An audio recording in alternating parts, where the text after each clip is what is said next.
Saudara-saudara yang saya amat hormati, tuan-tuan dan puan-puan, seluruh Malaysia dikejutkan dengan berita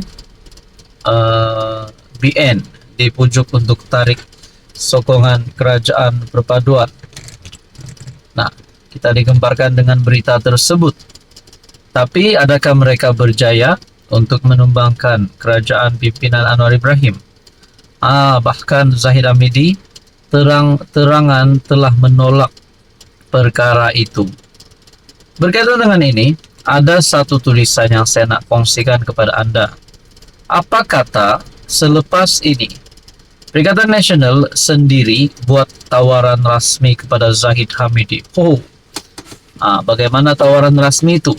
Adakah kepimpinan tertinggi Perikatan Nasional Muhyiddin Yassin, Hadi Awang bersama dengan bos-bos besar PN akan berjumpa dengan timbalan Perdana Menteri Ahmad Zahid Hamidi untuk membincangkan secara rasmi memujuk BN keluar daripada kerajaan perpaduan dan menubuhkan kerajaan baharu bersama? Tapi persoalan seterusnya, kalaulah satu blok Barisan Nasional keluar kerajaan, agak-agak Anwar tumbang atau tidak? Itu masih menjadi persoalan. Kalau kira-kira kerusi, adakah Anwar tumbang sekiranya BN keluar kerajaan? Saudara-saudara, perkongsian ataupun tulisan daripada Syahabuddin Muhsin, akhirnya kisah sebenar bagaimana timbulnya cerita tukar kerajaan dan macam mana Presiden UMNO Ahmad Zahid Hamidi ditawarkan jawatan Perdana Menteri, didedahkan secara terbuka. Timbalan Presiden Bersatu Hamzah Zainuddin mendedahkan cerita berkenaan timbul apabila seorang ahli parlimen PN baru-baru ini bertemu dengan Zahid Hamidi dan secara spontan mencadangkan agar UMNO keluar daripada kerajaan Madani. Namun, Hamzah yang juga ketua pembangkang menegaskan perbincangan itu hanyalah perbualan biasa antara dua sahabat lama dan tanpa mandat daripada kepimpinan PN. Saya nak jelaskan apabila ia berlaku. Saya bertanya dengan orang yang berjumpa Zahid Hamidi itu. Dia beritahu saya, itu sebenarnya bukanlah perbincangan. Sekadar berjumpa secara santai saja di parlimen, kata Hamzah. Jadi identiti ahli parlimen ini sudah didedahkan. Dikatakan di sini adalah sahabat lama. Dia beritahu saya, itu sebenarnya bukanlah perbincangan. Hamzah menceritakan semula pertemuan tersebut, seperti yang dimaklumkan kepadanya oleh ahli parlimen PN yang berjumpa Zahid Hamidi. Dia kata kepada Zahid, kenapa takut sangat di AP yang cakap macam-macam pada UMNO? Bila dia cakap macam tu, Zahid tanya apa yang patut dia buat. Dia ahli parlimen PN, kata, keluarlah dari kerajaan perpaduan. Dan Zahid balas, kalau nak keluar, nak tubuh kerajaan macam mana? Jadi ahli parlimen itu kata, boleh bersama kami. Itu sahaja, jelas Hamzah. Jadi adakah di sini Zahid Hamidi mempunyai niat ataupun ini sekadar kenyataan Zahid Hamidi yang secara spontan? Kerana Zahid balas, kalau keluar nak tubuh kerajaan macam mana? Jadi adakah di sini BN UMNO mempunyai bau-bau untuk bersama dengan PN semula di dalam kerajaan, membentuk kerajaan yang baharu? Hamzah menegaskan ahli parlimen itu tidak diberi mandat untuk membuat sebarang tawaran kepada Zahid. Dan cadangan itu hanya dibangkitkan sebagai perbualan biasa antara sahabat lama. Apa salahnya dengan itu? Anda boleh tanya dengan Zahid siapa yang bertemu dengannya.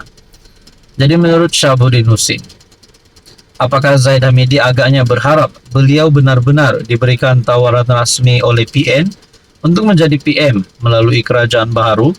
Sedemikian itu, apa kata jika selepas ini PN sendiri menghantar rombongan rasmi menemui Zahid Hamidi serta meyakinkannya berkenaan kerajaan baharu itu, mana tahu boleh menjadi kenyataan.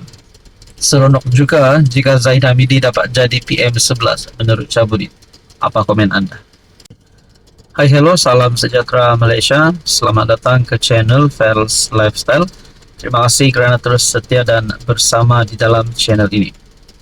Tuan-tuan dan puan, setelah sebelum saya meneruskan berita ataupun isu hari ini, kita berdoa untuk rakyat di Semenanjung, di beberapa buah negeri. Kalau saya tak silap, sudah mencapai 9 buah negeri di Semenanjung yang dilanda bencana banjir.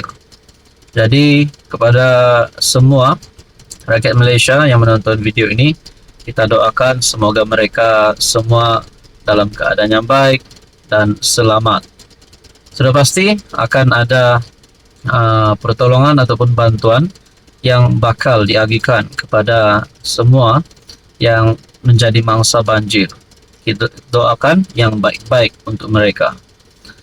Saudara-saudara, sebelum ini kita dikejutkan dengan satu isu skandal rasuah berjemaah yang melibatkan nama Ketua Menteri Sabah dan juga melibatkan beberapa adun.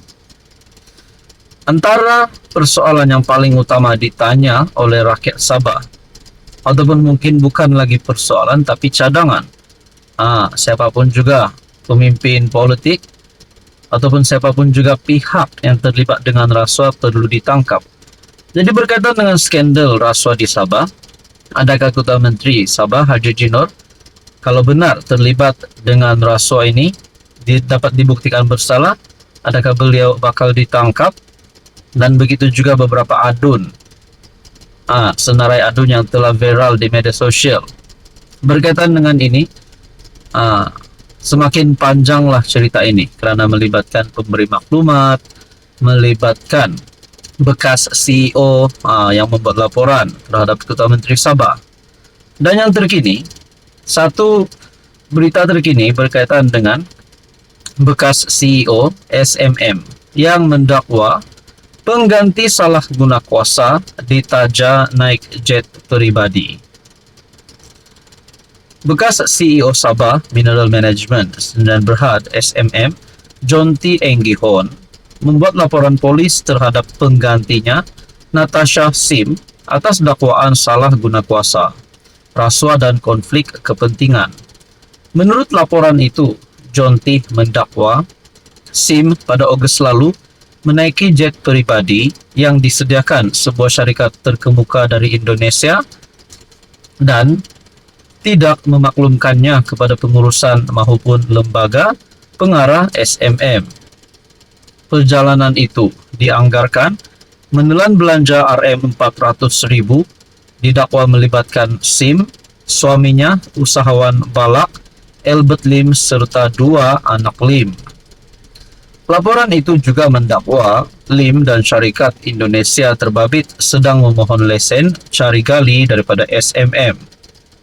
Perjalanan ke Indonesia ini dirahsiakan Sim untuk tujuan pribadi dan wujudnya unsur kesalahan konflik kepentingan dan integriti serta bercanggah dengan tata kelola sebuah syarikat milik penuh Kerajaan Sabah menurut John T.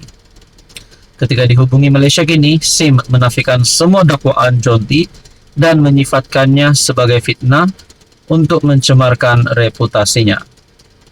Berkaitan dengan ini, saudara-saudara, Sim yang dilantik oleh Ketua Menteri Sabah Haji Nur yang menurut laporan wajar disiasat atas kemungkinan salah guna kuasa. Terdahulu, John T. mengundang perhatian selepas sejumlah laporan Malaysia Kini memetiknya yang mendakwa Haji G menyalahgunakan kuasanya. Dalam rakaman video pada 1 Oktober, John T. mendakwa Haji G selaku pengerusi SMM telah campur tangan dalam proses pemilihan lesen cari gali dan menjaga kepentingan seorang kontraktor.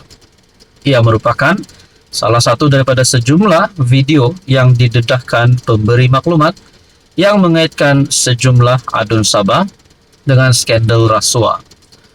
Haji G menafikan ada kaitan dalam skandal itu dan menyifatkannya sebagai usaha untuk menjejaskan pentadbirannya. John T. pula menafikan dia berpakat dengan pemberi maklumat tersebut dan mendakwa ada bukti bagi menyokong dakwaan salah guna kuasa Haji G. Berkaitan dengan ini, apa komen Anda?